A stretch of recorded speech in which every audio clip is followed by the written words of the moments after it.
Hai, kembali lagi di Kabar Ajaib bersama saya Yazid Muhammad. Seperti biasa, saya akan membawakan kabar terkini seputar ekonomi dan pasar modal dalam sepekan terakhir.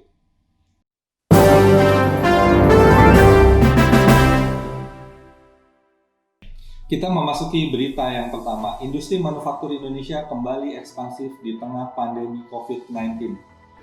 Industri manufaktur Indonesia kembali menunjukkan geliatnya di tengah tekanan dampak dari pandemi COVID-19. Berdasarkan laporan yang dirilis oleh IHS Markit, PMI Manufaktur Indonesia pada bulan Agustus 2020 berada pada level 50,8. PMI Manufaktur Indonesia menunjukkan peningkatan yang solid baik dalam produksi maupun pesanan baru, sehingga membawa kontribusi positif dalam kondisi bisnis sejak bulan Februari 2020 lalu. Menurut hasil survei IHS Markit tersebut, perusahaan manufaktur Indonesia umumnya mengalami pertumbuhan output dan penjualan setelah pembukaan ekonomi yang dilakukan secara bertahap. Capaian positif pada PMI ini juga menunjukkan bahwa langkah pemerintah dalam melakukan mitigasi di sektor industri manufaktur saat pandemi COVID-19 sudah sesuai, jelas Menteri Perindustrian Agus Gumiwang Kartasasmita. Dibandingkan negara-negara Asia Tenggara lainnya, PMI Manufaktur Indonesia unggul dibandingkan indeks manufaktur Malaysia yang masih di level 49,3. Kemudian PMI Manufaktur Thailand berada di angka 49,7, berikutnya Filipina dan Vietnam mencatatkan penurunan indeks selama Agustus masing-masing di angka 47,3 dan 45,7, sedangkan Singapura masih berada di angka level 43. Kita memasuki kabar yang kedua. Penurunan IHSG diperkirakan mulai terbatas ketika menyentuh level 5.200. Indeks harga saham gabungan sepanjang pekan kemarin melemah 1,99% dengan ditutup pada level 5.239.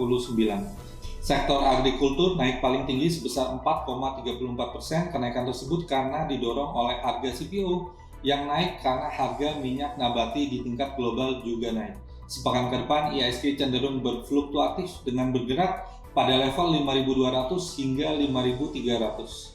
Hal ini terlihat dari posisi IHSG yang bergerak antara rata-rata pergerakan selama 5 hari atau MA5 dengan rata-rata pergerakan selama 20 hari atau MA20. Kita memasuki berita yang ketiga. LPS tahan bunga pinjaman meski tren bunga deposito masih menurun. Lembaga penjamin simpanan masih mempertahankan tingkat bunga penjaminan untuk simpanan dalam rupiah dan valuta asing atau falas di bank umum serta untuk simpanan dalam rupiah di bank perkreditan rakyat.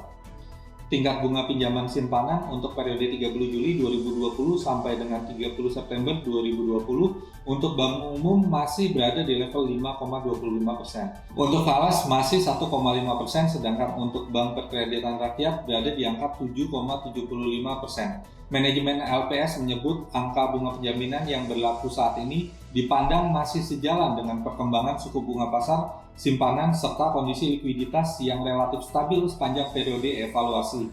Sejalan dengan tujuan untuk melindungi nasabah dan memperluas cakupan penjaminan, LPS menghimbau agar perbankan lebih memperhatikan ketentuan tingkat bunga pinjaman simpanan dalam rangka penghimpunan dana. Kita memasuki kabar keempat sekaligus kabar terakhir. Uang beredar di bulan Juli 2020 tumbuh 10,5% menjadi 6.567 triliun. Uang beredar dalam arti luas atau M2 pada bulan Juli 2020 meningkat 10,5% menjadi 6.567 triliun. Bank Indonesia mengatakan peningkatan jumlah uang beredar atau M2 didukung oleh beberapa hal. Pertama, jumlah uang beredar dalam arti sempit atau M1 yang meningkat 13,1%.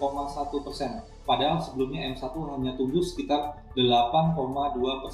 Selain itu juga ditopang oleh pertumbuhan uang kuasi sekitar 8,1%, namun peningkatannya melambat dari bulan sebelumnya sekitar 9,7%.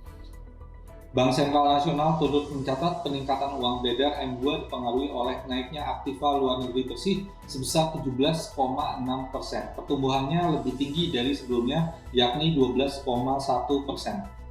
Saksikan kabar ajaib selanjutnya supaya kamu tetap update kabar seputar ekonomi dan pasar modal untuk membantu kamu berinvestasi.